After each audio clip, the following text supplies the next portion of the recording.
تو حکیم لقمان، مولانا روم نے اپنی مثنوی میں لکھا ہے کہ غلام تھے، یہ غلام تھے حکیم لقمان، ان کا آقا ان سے بڑی محبت کرتا تھا۔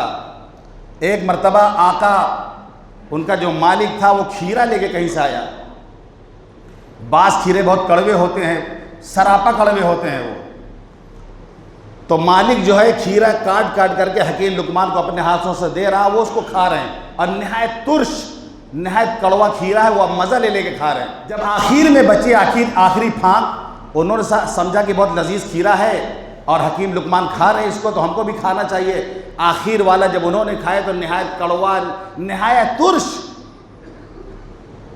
حیرت سے کہنے لگے کہ اتنی دیر سے ہم تم کو کھلا رہے کڑوا کھیرا، تم منہ بھی نہیں بنا رہے ہو، تم شکایت بھی نہیں کر رہے ہو۔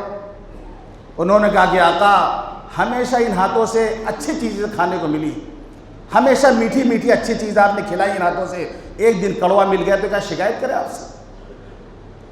ایک دن کڑوا کھانے کو مل گیا شکایت کرنے جائیں آپ سے؟ ہمیشہ تو اچھی اچھی چیزیں آپ نے کھلائی ان ہاتھوں سے۔ یہ تھے حکیم لقمان۔ اللہ فرماتا وَلَقَدْ آتَيْنَا لُقْمَانَ الْحِكْمَةَ أَنِ اشْكُرْ لِلَّهِ، اللہ کا شکر ادا کرو حکمت کے ملنے پر۔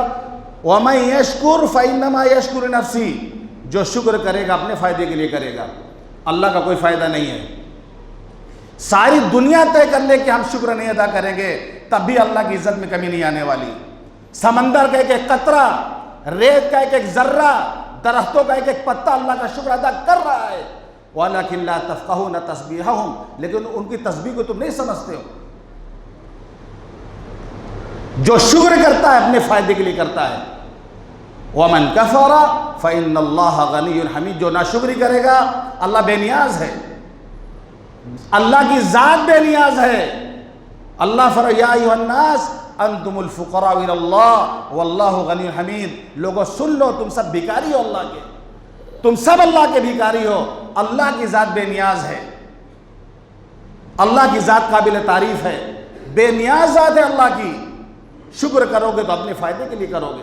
حکیم لقمان نے اپنے بیٹے کو نصیحت کی، پہلی نصیحت کر رہے ہیں وہ، وَإِذْ قَالَ لُقْمَانُ لِابْنِهِ وَهُوَ يَعِظُهُ يَا بُنَيَّ لَا تُشْرِكْ بِاللَّهِ إِنَّ الشِّرْكَ لَظُلْمٌ عَظِيمٌ۔ حکیم لقمان اپنے بیٹے سے نصیحت کر رہے ہیں، کہہ رہے بیٹا شرک نہ کرنا۔ پہلی نصیحت لا تشرک باللہ، اللہ کے ساتھ شرک نہ کرنا۔ ان الشرک لظلم عظیم، کیونکہ شرک ظلم عظیم ہے۔ سب سے پہلا سبق جو اپنے بچے کو دے رہے ہیں وہ توحید کا سبق دے رہے ہیں۔ سب سے پہلا سبق اپنے بچے کو توحید کا دے رہے ہیں۔ یہ حق ہے ہمارے بچوں کا ہم پر، اولاد کا حق ہے یہ والدین پر۔ اللہ کے رسول نے فرمایا حق الولد علی والدہ ان یحسن اسمہ ویحسن ادبہ، بیٹے کا حق ہے باپ پر کہ اس کا اچھا نام رکھے اور اچھی تربیت کرے اس کی۔ یہ حق ہے، یہ اولاد کا حق ہے والدین پر۔ پیدا ہو تو نام اچھا رکھیں، یہ نہیں کہ گوگل میں دیکھ کر کے نئے نئے نام ایسا رکھیں جن کا مطلب ہی غلط ہو۔ نام رکھیں کسی عالم سے پوچھ کر کے، اچھا نام رکھیں۔ آج کل لوگ گوگل میں دیکھ کے نام رکھتے ہیں، عجیب و غریب الفاظ استعمال ہوتے ہیں، اس کو عربی ایسی عربی بنا دیا جاتا ہے، اس کو کوئی معنی اس کا نہیں ہوتا، نام رکھ دیتے ہیں۔ نام رکھنے میں بہت سوچ کر کے نام رکھنا چاہیے۔ حضور پاک صلی اللہ علیہ وسلم فرمایا تدعون یوم القیامت باسمائکم واسماء آبائکم فاحسنوا اسماءکم، کل قیامت کے دن تمہیں تمہارے نام تمہارے باپ کے نام سے پکارا جائے گا، اس لیے اچھا نام رکھا کرو۔ قیامت کا دن اعلان ہوگا فلاں ابن فلاں، یعنی باپ کے ساتھ پکارا جائے گا، اچھا نام رکھنا چاہیے۔ اور حضور پاک صلی اللہ علیہ وسلم نے مثال بھی ان احب اسمائکم من اللہ عبداللہ و عبد الرحمن، کہ اللہ کے نزدیک سب سے محبوب نام یہ ہے عبداللہ اور عبد الرحمن۔ یہ دو نام مثال کے طور پر آپ نے دیا ہے۔ جن ناموں کے شروع میں عبد لگاؤ، جیسے اللہ کے 99 نام ہیں، ان کو شروع میں عبد لگا دیا جائے تو یہ پسندیدہ نام ہے۔ تو نام اچھا رکھنا چاہیے، نام کا اثر زندگی میں پڑتا ہے۔ حضرت سعید بن المسیب رحمۃ اللہ علیہ بڑے درجے کے تابعی ہیں، یہ حضرت ابو ہریرہ رضی اللہ عنہ کے داماد ہیں۔ یہ ان کے والد حضرت مسیب بھی صحابی ہیں، اور ان کے دادا حضرت حزن بھی صحابی ہیں. ان کے دادا بڑھاپے میں حضور پاک صلی اللہ علیہ وسلم کے پاس آئے. نام ان کا تھا حزن. حزن کہتے ہیں عربی زبان میں سخت زمین کو، جس کے مزاج میں سختی ہو، سخت ہو، اس کو حزن بولتے ہیں. اللہ کے رسول کے ہاتھ میں انہوں نے کلمہ پڑھا، نام پوچھا، انہوں نے کہا حزن نام ہے ہمارا. حضور صلی اللہ علیہ وسلم نے مشورہ دیا نام بدل لو. مشورہ دیا آپ نے نام بدل کر کے سہل نام رکھ لو. سہل یعنی آسانی کے معاملے میں، نرمی کے معنی میں سہل رکھ لو. انہوں نے کہا اللہ کے رسول جانے دیجئے، بوڑھے ہو گئے، کیا بڑھاپے میں نام ہم بدلیں گے؟ گھر والے ہی نام سے پکار رہے ہیں، گاؤں والے جانتے ہیں، نام بدل کیا فائدہ، رہنے دیجئے. انہوں نے حضور پاک صلی اللہ علیہ وسلم کے مشورے کو قبول نہیں کیا، کیونکہ مشورہ دیا تھا. نبی جب مشورہ دے کسی چیز کے بارے میں، سامنے والے کو اختیار قبول کرے چاہے نہ کرے. قبول کرنا ضروری نہیں ہے. جیسے کہ حضور صلی اللہ علیہ وسلم ہجرت کر کے مدینہ تشریف لے گئے، آپ نے دیکھا صحابہ کھیتی کرتے ہیں تو تعبیر النخل یعنی کھجوروں کی تعبیر کرتے ہیں، نر مادہ کہ جو ہے پیوند کاری کرتے ہیں وہ، اور اس کو لپیٹ کر کے بناتے ہیں تو اس سے کھجوریں زیادہ ہوتی ہیں. اللہ کے رسول پوچھا کیا کرتے ہو تم لوگ؟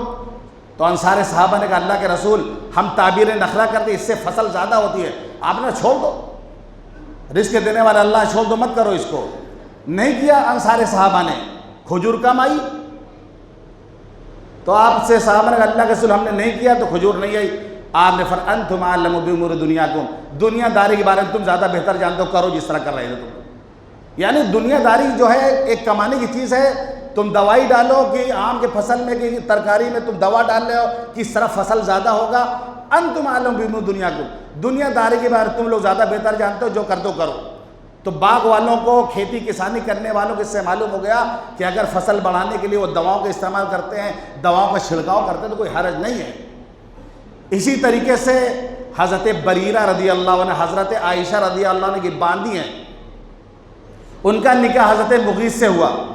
وہ حضرت مغیث سے محبت نہیں کرتی تھی، باندھی تھی، چونکہ نکاح ہو گیا تھا، حضرت عائشہ نے ان کو آزاد کر دیا. تو باندھی جب آزاد ہو جائے تو اس کا اختیار ہوتا ہے کہ پہلا نکاح باقی رکھے چاہے نہ رکھے. انہوں نے کہا کہ بھائی ہم کو مغیث کے ساتھ نہیں رہنا ہے، ہم آزاد ہو گئے، ان کے ساتھ ہم نہیں رہیں گے. حضرت مغیث نہایت درجے محبت کرتے تھے حضرت بریرہ سے، بڑی محبت کرتے تھے. بہت شوہر ہوتے جو بیویوں سے بڑی محبت کرتے، اب بیویوں سے محبت نہیں کرتی ہیں، بہت سے ایسے ہوتا ہے معاملہ. تو حضرت مغیث حضرت بریرہ پر جان چھڑکتے تھے. حضرت بریرہ لفٹ نہیں دیا کرتی تھی ان کو. آزاد ہو گئی کہ نا مغیث کے ساتھ ہم کو نہیں رہنا. حضرت مغیث روتے ہوئے اللہ کے رسول بریرہ کو سمجھائیے، ہمارے ساتھ نہیں رہنا چاہتی، ان کو سمجھائیے. تو حضور نے حضرت بریرہ کو بلا کے کہنے لگے کہ مغیث کے ساتھ رہو.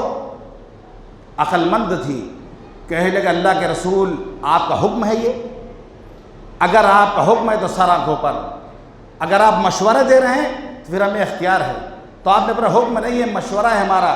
کہنے لگے ہم کو مغیث کے ساتھ نہیں رہنا. وہ الگ ہو گئی. کتابوں میں آتا حضرت مغیث مدینے گلیوں میں دیوانوں کی طرح بریرہ بریرہ آواز لگایا کرتے تھے، یاد کرتے تھے ان کو، آواز لگایا کرتے تھے. لیکن حضرت بریرہ کو ان پر ترس نہیں آتا تھا.